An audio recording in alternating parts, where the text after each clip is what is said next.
Hi, I'm Wes Moss, and I've had a lot of retirees very nervous and worried about the stock market and the economy when it comes to this election year. They're worried, hey, what if socialism wins the day? If socialism wins the day, what happens to the economy? I'm here to give you a really important example, probably the best example I've seen, a visual example that is in the form of a documentary, and the very rare footage of a cameraman who was able to get into Cuba and then go back over the subsequent years for 45 years and see firsthand, visually, what a socialist experiment really meant for an economy. It started in the 1960s in Cuba with Fidel Castro. The cameraman first made his trip in the mid-1970s when all looked wonderful and beautiful around socialism. But in subsequent trips, it shows us just what that type of economy can really do and how detrimental it is to society. But here we are in an election year, and the polls around socialism are staggering to me. This is something where, if you think about socialism, socialism is really kind of a really broadly defined term, and there's no exact version of socialism because it's almost on a continuum. But for the most part, it is about common ownership or shared everything. Your work is my work, or my money is your money, and we all share everything. And the concept, especially, let's say if you're young, and I'm going to give you some statistics about Gen Z and millennials, maybe your kids if you're watching this movie, or maybe your grandkids, the concept around socialism, and I talk to this about my own little kids, and I have young children, call it 12 and under. To a kid, it sounds great. Hey, Dad, well, it'd be great if everything was free. If everything were free, I would get a big house. If we had socialism, and as a parent, that's a really quick, easy conversation to say, look, that's not how it works. You don't just get whatever you want under a socialist economy. But when it comes to trying to explain the differences between capitalism, what happens with socialism, very rarely can you get a visual or something very concrete that shows the difference. And that's why I think it's so important what the message of this new documentary, Cuba and the Cameraman, which is on Netflix, really shows in a visual way like nothing else I've ever seen. And I think it's so important that I wanted to bring it to your attention. Again, this is really not meant to be a political video. It's really about the economics behind what could be socialism. I want to make sure that this is a message that gets out in America, particularly for our younger generation, so that they understand in a visual way what would happen or what could happen, what would happen under any sort of socialist economic system. And of course, it'd be a political system as well. I'm trying to focus on the economic side of this. There are a couple, what I consider really alarming polls that have come out pretty recently. First of all, Gallup, very widely respected poll and statistic company, has said that 43% of Americans believe that socialism would be a good thing for America. Another very important data set that just came out from Harris Polling along with Axios showed a whole bunch of different questions for millennials and Gen Z together as a group and what their feelings are around socialism. Here are the results of that poll. 73% of the group together, millennials and Generation Z or Gen Z, 73% feels though that we should have absolutely free healthcare for all. Again, who doesn't want healthcare in America? And we think it should be affordable, but that's the way that the population thinks. 67% of that millennial and Gen Z group thinks that all tuition should be free. And then if you look at a broader question, how many of you, Gen Z and millennials, would prefer to live in a socialist country? That number is almost 50%.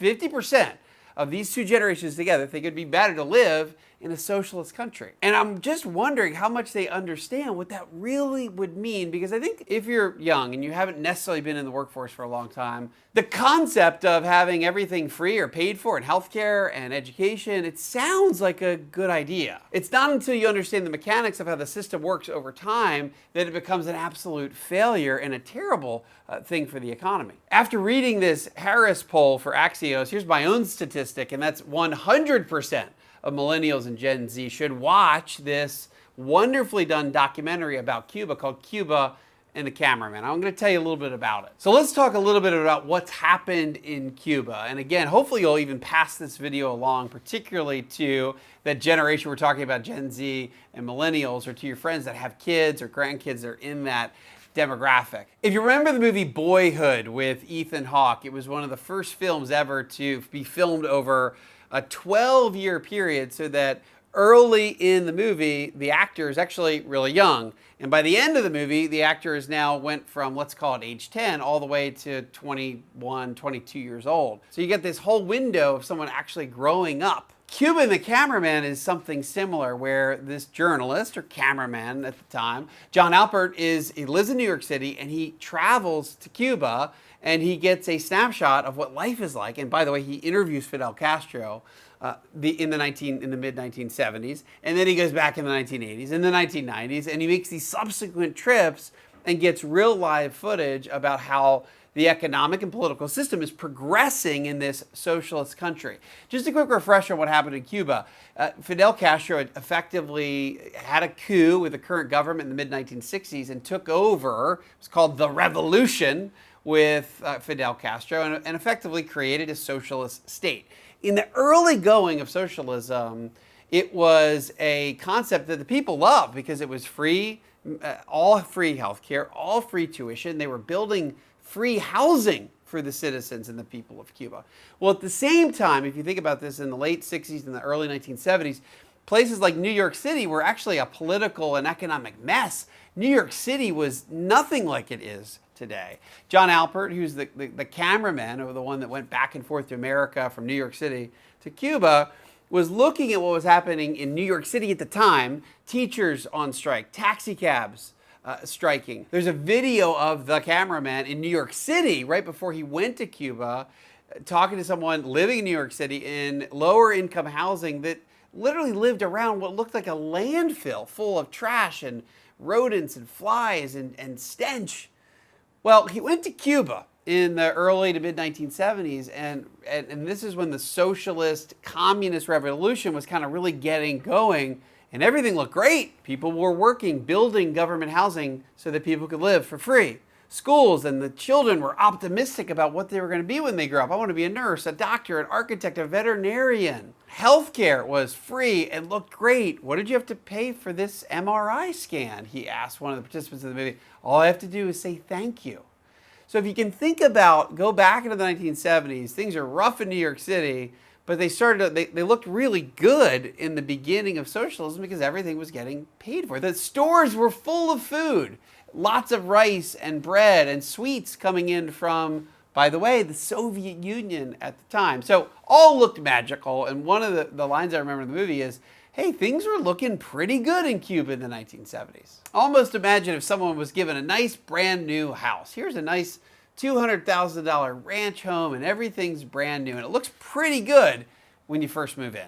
Now let's imagine you go back in 10 years and there's been very little maintenance done on this brand new house that you were given. Well, what happens? Well, let's say the landscapers only come twice a year and the trash only gets taken out twice a year, and no one's ever come to fix the roof or leaks or any sort of plumbing or HVAC or anything. All of a sudden the house doesn't look so good anymore. And that's exactly what happened on the subsequent trip with the cameraman who went to Cuba. Didn't look as good as it did in the early 70s. By the late 1980s, the house, if you will, started to fall into disrepair. And now you have people in Cuba that were really starting to say, hey, I think I'd like to get out of here. Interestingly, in the late 1980s, there was a rumbling of people wanting to leave Cuba as they were realizing that this economic system really wasn't working. Well, what did Castro do? He said, fine, if you want to leave, go ahead, we'll actually provide a boat for you. It's called the Mariel Boatlift. What did he do? He actually went to the jails and let out prisoners. He went to the psych hospitals and let out psych patients, and actually took them to the ports and encouraged them to leave and go to America. His thought was that these are the real dissenters for the revolution. Let's move out of the country and leave behind the people that are still engaged and love what we do. On this trip from Jon Alpert to Cuba, all of a sudden those same stores that were chock full of sweets and lots of food for everyone now were rationed to the point where now a family could only buy one bag of rice over a certain period of time or number of weeks. There were no more sweets because the funding, by the way, from the Soviet Union had stopped.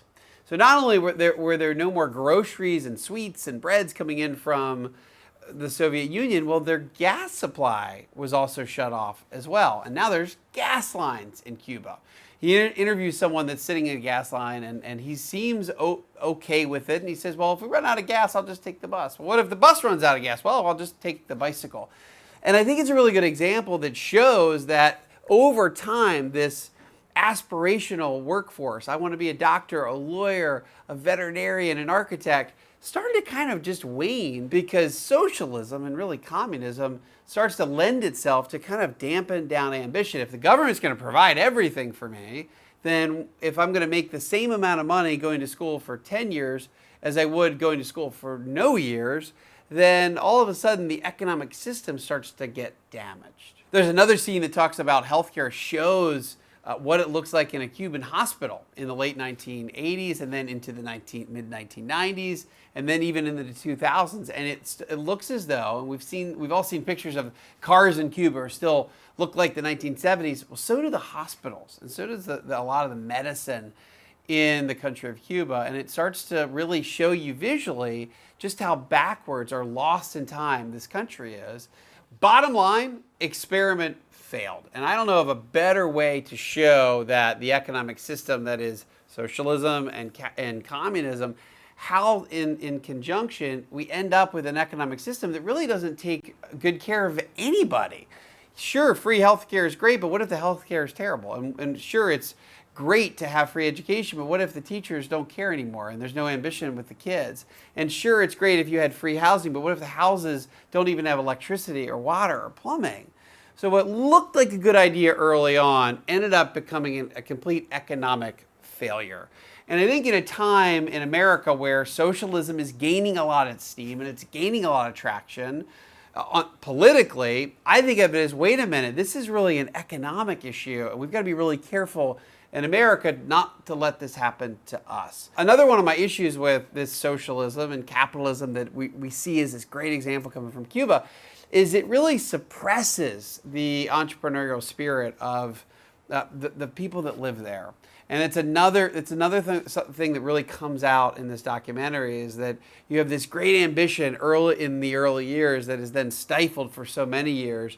And then what happens if you don't have this ambitious workforce that's out there entrepreneurially? What happens? The tax base starts to fall, and then the economy gets even worse. And if the tax base falls and the economy keeps getting worse, then the government doesn't have any more money to then provide all those things that were in the beginning free and beautiful.